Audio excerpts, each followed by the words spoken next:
Si vous pensez que l'art et la créativité n'est que le privilège des artistes en art visuel, les artistes de scène, c'est-à-dire les comédiens, les chanteurs, les danseurs, vous vous trompez grandement parce que vous pouvez être créatif chez vous en faisant pas grand-chose finalement. Quand vous faites un petit arrangement, quand vous arrangez votre plante, vous la rempotez, là, vous êtes créatif. Quand vous faites une recette sans trop vous coller sur le livre de recettes, vous êtes créatif. Hein? Quand vous vous habillez, vous êtes créatif parce que vous avez essayé 2-3 robes, vous avez changé le foulard. Comme moi, je suis arrivée ici, il n'était pas question que je mette ça, mais je l'ai apporté au cas où. Puis là, le foulard, il matchait avec l'autre affaire. Puis on a décidé qu'avec ça, ça allait être plus cute, tout ça. C'est de la créativité. Alors, cherchez pas trop loin, hein? Tout le monde a accès à ça. Et pas que les artistes connus.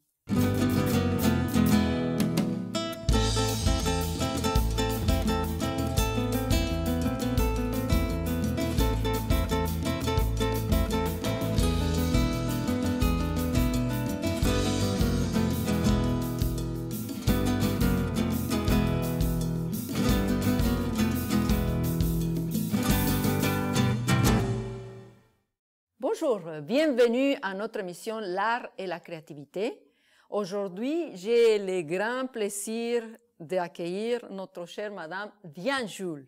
Bonjour Diane, comment ça va? Bonjour. Comment allez-vous? Alors, tu peux me tutoyer. On va se tutoyer. Alors, je vais être très, très franche, très transparente dès le début, histoire que vous ne soyez pas déconcentrés. Je m'adresse aux téléspectateurs. Histoire que vous ne soyez pas déconcentrés tout au long de l'entrevue parce que vous vous dites hey, « Diane Jules, elle a quelque chose à un œil, là. Viens voir Roger. Elle a quelque chose à un œil, là, l'œil de... Cet œil-là, là, on dirait qu'elle a l'œil enflé ou je ne sais pas, elle a-tu reçu un coup de poing ou quelque chose. » Mais bon. Là, vous allez nous dire, non? Il y a 3 jours, je travaillais dans ma forêt. Mm-hmm.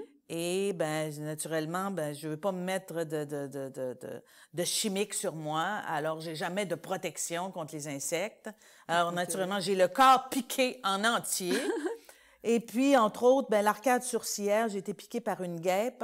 Alors, je me suis dit, c'était très enflé, mais je me suis dit, jusqu'à l'entrevue, ça va avoir le temps de désenfler. Mais c'est pas désenflé. Alors, mais je l'avais pas remarqué. Tu l'avais pas remarqué. Non. Alors, la maquilleuse a fait une belle job, elle a fait le mieux qu'elle pouvait.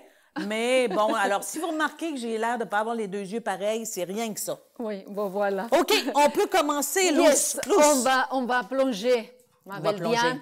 On va parler de votre objet fétiche. Qu'est-ce que vous nous avez apporté? Ah, déjà l'objet fétiche. Oui, c'est avec ça qu'on commence. OK, mon objet fétiche, oui. Là, Pourquoi ça? Je pense qu'il le voit à la caméra en enfilade. Oui, c'est un sécateur. Moi, j'ai toujours eu un sécateur dans mon sac à main depuis 30 ans. OK. Parce que au cas où j'aurais quelque chose à couper. Ben voilà, on ne sait jamais. Au cas où, alors je voudrais pas faire peur aux hommes là en ce moment là, je veux dire bon. Et puis, mais à couper, moi je suis une maniaque des plantes et souvent je vais chez des amis ou même chez des gens que je ne connais pas. Mm-hmm. Je leur dis, parce qu'il y a beaucoup de gens qui ont des plantes mais qui n'ont pas le pouce vert, n'est-ce pas? Exactement. Alors il y a des plantes qui sont mm-hmm. comme à l'article de la mort. Alors, je leur dis, est-ce que ça vous dérange que je vous arrange votre plante pendant que je suis ici, pendant qu'on jase? Alors là, je sors mon sécateur de mon sac à main et puis là, je leur arrange toute la plante ou les plantes autour, tout le temps. Et puis, en même temps, ça me calme de faire ça. Ça détend beaucoup, c'est vrai. Ça me détend beaucoup. Remarque, ça fait comme 2 activités parallèles, parler aux gens et arranger la plante. Mais arranger une plante, ça ne demande pas d'effort intellectuel. Mm-hmm. Alors, j'ai pas besoin vraiment de me séparer la tête en 2. Tout à fait. C'est comme une relaxation aussi. C'est ça, effectivement, Mm-hmm. effectivement. Non, c'est bien. Alors, c'est pour ça que j'ai un sécateur toujours avec moi. Qui te suit depuis 30 ans. Qui me suit depuis 30 ans dans le même sécateur. C'est un sécateur haut de gamme. Un bon sécateur qui me suit dans mon sac à main. Oui. Mais là, je vais plonger maintenant dans ta carrière artistique. Mais oui. Donc, au départ, au Saguenay. Mon Dieu, tu veux partir de loin? C'est ça, de loin, de loin, de loin. Okay. Est-ce que tu as côtoyé pendant ton enfance et l'adolescence l'art de scène?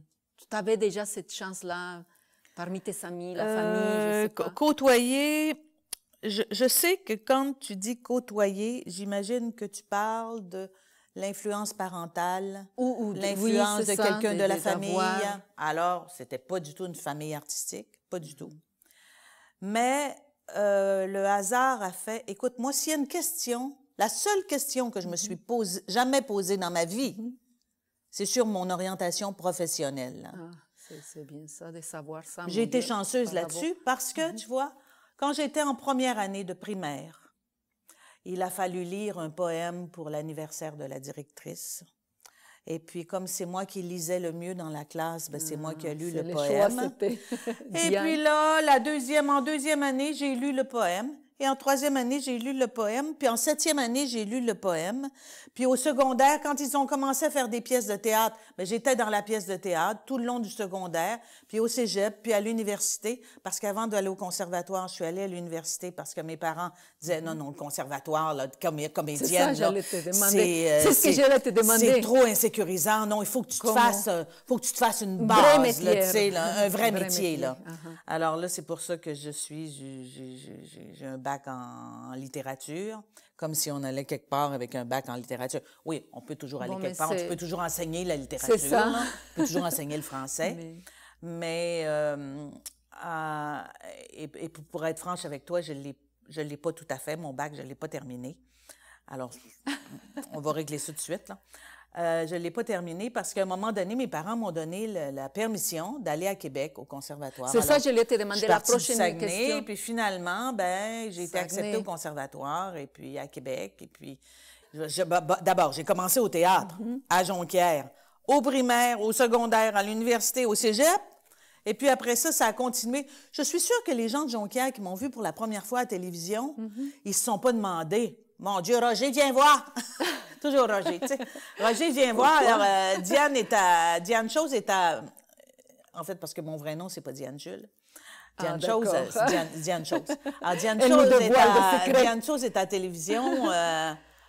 Il y a personne qui a été surpris de ça. Parce que ça allait de soi que c'est ça que j'allais faire. Que ça allait... C'était comme ça. C'était là que je me dirigeais. Tout acheminé. C'était là que je me dirigeais, sans même y penser. Tu sais, j'ai même pas...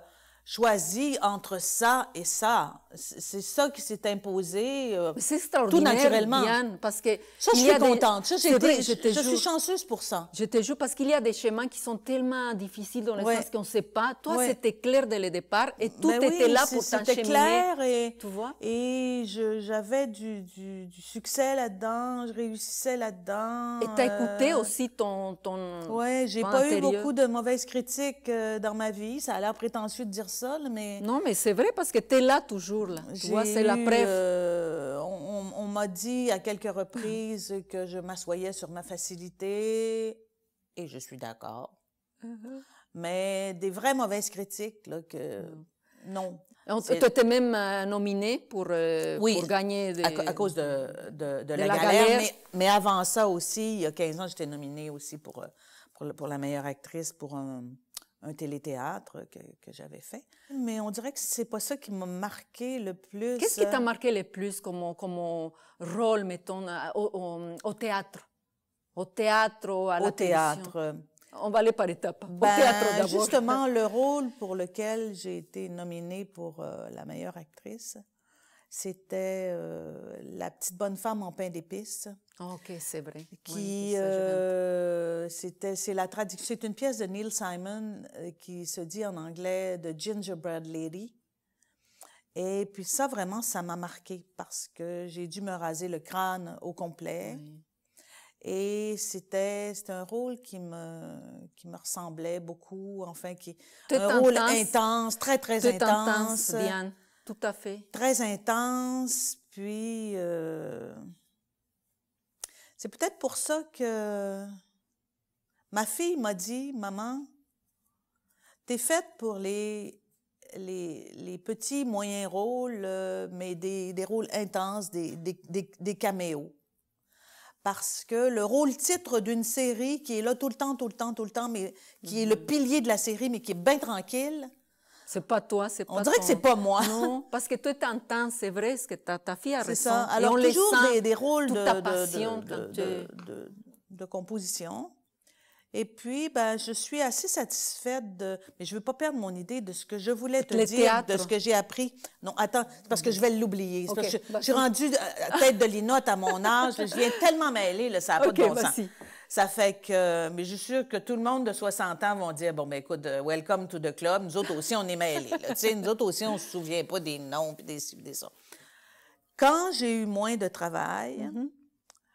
et que je n'écoutais pas les galas à la télévision parce que j'avais l'impression que j'étais la seule comédienne de l'Union des artistes qui n'était pas là, ce qui n'était pas le cas, ce qui n'était pas vrai, parce qu'on est 8000 dans l'Union des artistes. Je peux te dire que je ne suis pas la seule à ne pas être dans le gala. Je sais, oui. Hein? Bon. Alors, mais j'ai compris, à un moment donné, j'ai fini par comprendre que même quand tu es une artiste, même si tu ne travailles pas, tu restes une artiste pareil. Tout à fait. Tu restes une artiste dans ta façon de bouger, dans ta façon de cuisiner, dans ta façon de t'habiller, dans ta façon de parler. Tu restes une artiste. Même si je ne travaillais plus jusqu'à la fin de mes jours, les gens qui me parlent, ils voient que... Quelque chose en ils toi. voient que ça doit être une artiste. Oui, tout dégage. Tu sais, les gens qui ne me connaissent pas, là, mettons, ils disent, c'est une artiste. On ne sait pas une artiste en quoi, là. C'est une ancienne danseuse ou une artiste en art visuel ou c'est une ancienne actrice ou en tout cas, c'est... Alors, parce que on est porté à ce...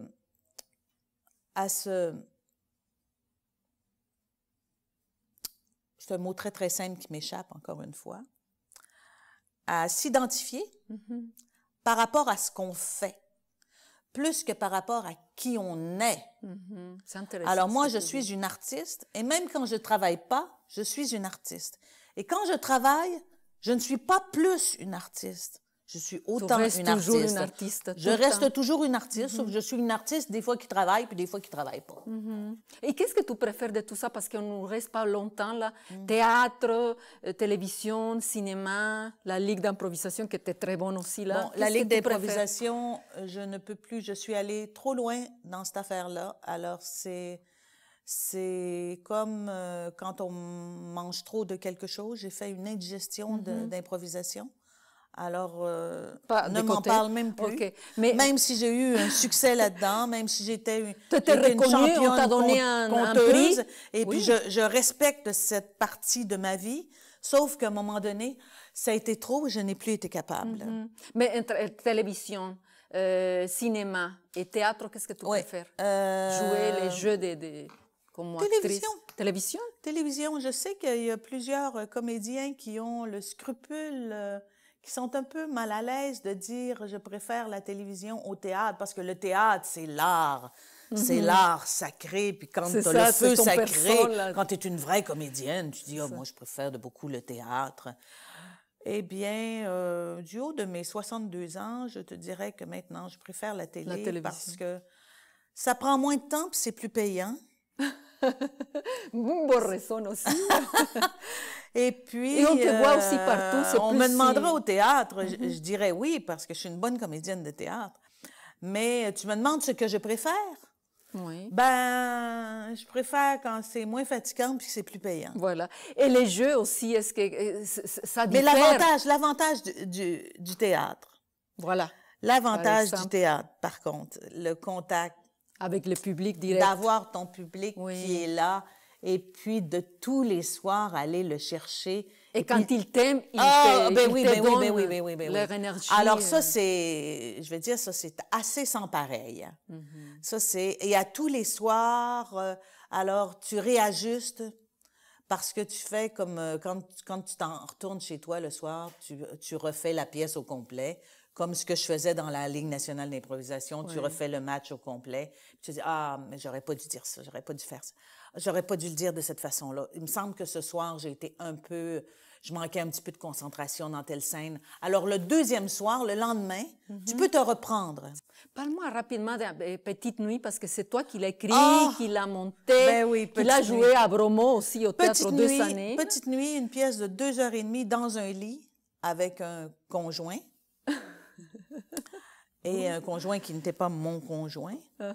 Et j'ai fait, ça se passait à Bromont, on l'a joué à Québec aussi. Et j'ai fait une demande dans le journal, une page complète. Diane cherche quelqu'un pour passer l'été avec elle dans son lit. C'est pas vrai? Oui. Et là, je spécifiais que c'était pas nécessaire d'être comédien professionnel, mais que ça prenait quand même des gars qui aimaient le théâtre, qui se sentaient capables d'affronter le défi. Pour moi aussi, c'était un vrai défi. Mais je voulais quelqu'un qui a l'air d'un vrai gars. Je te dis pas que dans les acteurs, il y a personne qui a l'air d'un vrai gars. C'est pas ça que je suis en train de te dire. Mais je voulais... alors, finalement, écoute, je me suis ramassée avec un électricien de Waterloo. Ah bon, d'accord. Et puis, qui a l'air de tout sauf d'un artiste. Puis qui a fait un travail, on a joué la pièce pendant 100 représentations et que ça a été absolument merveilleux. Alors, c'est moi qui l'ai coaché aussi pendant, là, mais il avait le talent, Michel, et il avait un grand talent. Il avait fait beaucoup de théâtre amateur, mais ça a été... parce que je me trouvais un petit peu peut-être audacieuse de faire cette demande-là, de m'engager dans un projet si... 2h30 de texte, là, à 2 personnes, ça veut dire qu'il y en a du texte, puis il y en a de... Alors, il n'était pas question que je sois stressée par le jeu de l'autre, c'est-à-dire que je trouve que l'autre n'a pas un jeu adéquat et que pour pallier au manque, que j'en mette, moi, 2 fois plus, j'avais pas envie de faire ça, de m'épuiser à cause du manque de talent de l'autre. Mais ce ne fut pas le cas. Je me sentais... C'était comme un ping-pong, tac, ou au tennis. C'est ce qu'on disait, oui. Tac, tac, et je me sentais appuyée. Ma chère bien, le temps a filé, là. Avec toi, je pourrais rester, je ne sais pas, à parler. C'est sûr que... Et on n'a pas parlé... On pourrait faire une série de 12 émissions, c'est sûr, mais à un moment donné, il faut que ça s'arrête. Malheureusement, il faut que ça s'arrête. Il faut que ça s'arrête. Hein? Je voulais te remercier, ça prouve Merci à toi. Ton excellence, tu excelles dans tout ce que tu fais. Ça a bien été. C'est facile. Voilà.